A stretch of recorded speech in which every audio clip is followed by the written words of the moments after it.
కూనమనేని సాంబశివరావు గారు.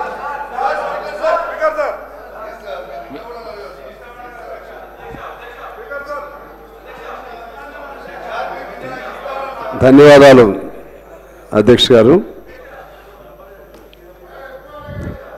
తెలంగాణ ఉద్యమకారులకు సంబంధించి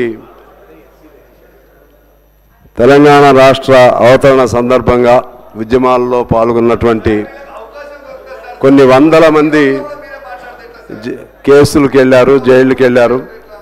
వాళ్ళందరికీ ఏదైనా తెలంగాణ వచ్చిన తర్వాత ఒక వారి బ్రతుకు తెరువు బాగుపడేటువంటి అవకాశం వస్తుందని ఆశించారు. కానీ ఏమీ రాలేదు. ఈ కొత్త ప్రభుత్వం వచ్చిన తర్వాత ఆనాడు ఉద్యమంలో పాల్గొన్న వాళ్ళందరికీ 250 గజాలు చొప్పున ఏర్పాటు చేసి ఇళ్ళు ఏర్పాటు చేస్తామని హామీ ఇచ్చారు. అది ఇప్పుడు అందరూ అడుగుతూ ఉన్నారు. అందుకని మీ ద్వారా ప్రభుత్వాన్ని కోరుతా ఉన్నాను, రియల్గా ఉద్యమంలో పాల్గొని ఇబ్బందులు పడ్డ వాళ్ళని అవసరమైతే అధికారుల ద్వారా గ్రామ సభల ద్వారా నిర్ధారించి వారికి తగు సహాయం చేస్తే వారు సంతోషం. ఇప్పుడు మొన్న జరిగిన ఉద్యమంలో అలాగే అంతకుముందు 69 ప్రాంతంలో జరిగిన ఉద్యమంలో చాలామంది చనిపోయారు. వాళ్ళు నిజంగా పోలీస్ కాల్పులకు గురైన వాళ్ళు కూడా ఉన్నారు. వాళ్ళకి ఎటువంటి సహాయం అందలేదు అధ్యక్ష. వాళ్ళకి సంబంధించి మీ ద్వారా ప్రభుత్వాన్ని గుర్తు చేస్తున్నాను, ఏదైనా సహాయం చేయమని చెప్పి. రెండో అంశం, ఉస్మానియా యూనివర్సిటీకి సంబంధించి 13/3/25 అంటే మొన్నే ఒక జీవో ఇష్యూ చేశారు.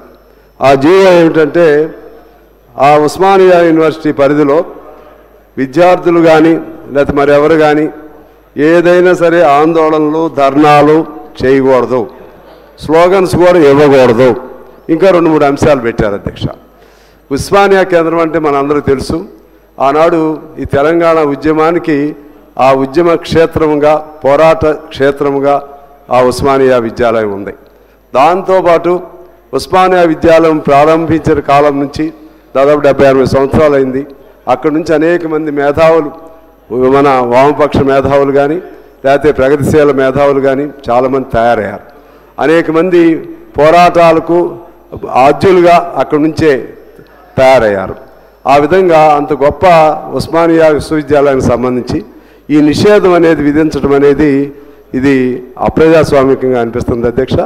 అందువలన ఏదైనా అక్కడ ఇబ్బంది ఉండి దాని రన్నింగ్ సంబంధించి విద్యాలయ నిర్వహణకు సంబంధించి ఎటువంటి ఇబ్బందులైనా ఉంటే ఒక సమిష్టిగా అక్కడ విద్యార్థులతోనూ విద్యార్థి నాయకులు సంఘాలతోనూ అలాగే ఫ్యాకల్టీ సభ్యులు అలాగే వైస్ ఛాన్సలర్ ఇంకా ఇతర సంబంధిత ఆ స్థానిక ప్రజాప్రతినిధులు కూర్చుని ఈ అంశాల్లో విశ్వవిద్యాలయం నడపడానికి ఇబ్బందిగా ఉంది, ఇవి చేయొద్దు అని చెప్పాలి తప్పితే ధర్నాలు చేయకూడదు, స్లోగన్స్ ఇవ్వకూడదు అనేది అది కరెక్ట్ కాదనేది నేను మీ ద్వారా ప్రభుత్వానికి తెలియజేయాలని నేను భావిస్తున్నాను. ఇక ఇంకొక అంశం చెప్పి నేను సెలవు తీసుకుంటాను అధ్యక్ష. ముఖ్యంగా ఇప్పుడు అసెంబ్లీ నడుస్తూ ఉంది. అసెంబ్లీ నడుస్తున్న తరుణంలో చాలామంది ప్రజా సంఘాల వారందరూ కూడా వాళ్ళ బాధలు చెప్పుకోవచ్చని మనం చూసాం. ఇందిరా పార్కు దగ్గర ధర్నాలు నిషేధిస్తే అక్కడ మళ్ళీ ధర్నాలు చేసే విధంగా ఆనాడు పోరాటాలు చేసి తిరిగి కేంద్రం మన కోర్టు నుంచి కూడా తెచ్చుకుని ధర్నా కేంద్రాలని తిరిగి అనుమతించే విధంగా తెచ్చుకోవడం జరిగింది అనుమతి. అయితే ఇప్పుడు చాలా మరి ఎట్లా జరుగుతుందో తెలియదు కానీ ఎటువంటి పర్మిషన్లు ఇవ్వట్లేదు అధ్యక్ష. అసెంబ్లీ జరిగినప్పుడు వాళ్ళు ఏదన్నా ఉద్యమం చేసుకుంటే ఆ ద్వారా ఇక్కడి నుంచి ఏదన్నా కబురు ఇక్కడ ప్రభుత్వానికి అందుతుందని ఆశ, అదేదో అయ్యిద్దనేది కాదు కానీ అదొక ఆశ. అందువలన నేను మీ ద్వారా తెలియజేసేది ఏంటంటే పాత గుర్తు కూడా అప్పుడు తుమ్మల నాగేశ్వరరావు గారు మంత్రిగా ఉన్నప్పుడు ఒక రైతు ఉద్యమం పైన కొల్లి నాగేశ్వరరావు గారు ఆయన చేస్తే సాక్షాత్తు ప్రభుత్వమే అరే మంచి మాటలు చెప్తే కూడా అంటారా మీరు? అరే మీకు అందరి కోసమే చెప్పేది ఇది, మరి ఆగరాదు. నా మీద ఆవేశం చూపెడతా అన్న తమ్ముడు, అదే కదా చెప్తుంది మీరు. ఇక అందుకనే మీరు కౌశిక్ రెడ్డి గారు రన్నింగ్ కామెంట్ రాపండి. ఇదే అలవాటు అండి వీళ్ళకి. మంచి ఏం చెప్తున్నారో తెలియదు, వాళ్ళకి వ్యతిరేకంగా ఏం చెప్తున్నారో తెలియదు, వాళ్ళకి అనుకూలం ఏం చెప్తున్నారో తెలియదు. మనం ఏం చేయాలి? అందువలన చెప్పండి సార్ మీరు. మీకు కనీసం తెలవదండి మీకు. సార్ అక్కడ నేను చెప్పింది ఏంటండి, నేను చెప్పింది ఏంటి ఇప్పుడు నేను చెప్పింది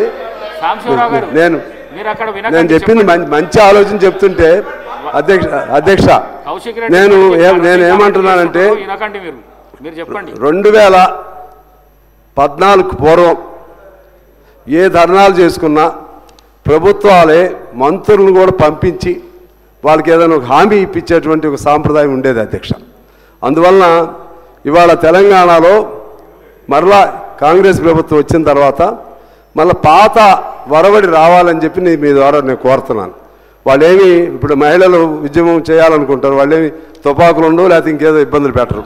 అందువలన మీ ద్వారా నేను కోరేది 2014 పూర్వం ఎలా ఉందో ఆ విధంగా ఆయా సంఘాలు వాళ్ళకు సంబంధించిన బాధలు చెప్పుకునే అవకాశాన్ని ఇవ్వాలని, పోలీసులు అనుచితంగా ఇష్టారాజ్యంగా గ్రామాల్లోనే ఈ అసెంబ్లీ జరిగే టైంలో ఊరేగింపని అంటే చాలు అరెస్టులు చేయటం లాంటి పద్ధతులు పోవాలని చెప్పి మీ ద్వారా ప్రభుత్వానికి తెలియజేస్తా ఉన్నాను అధ్యక్ష.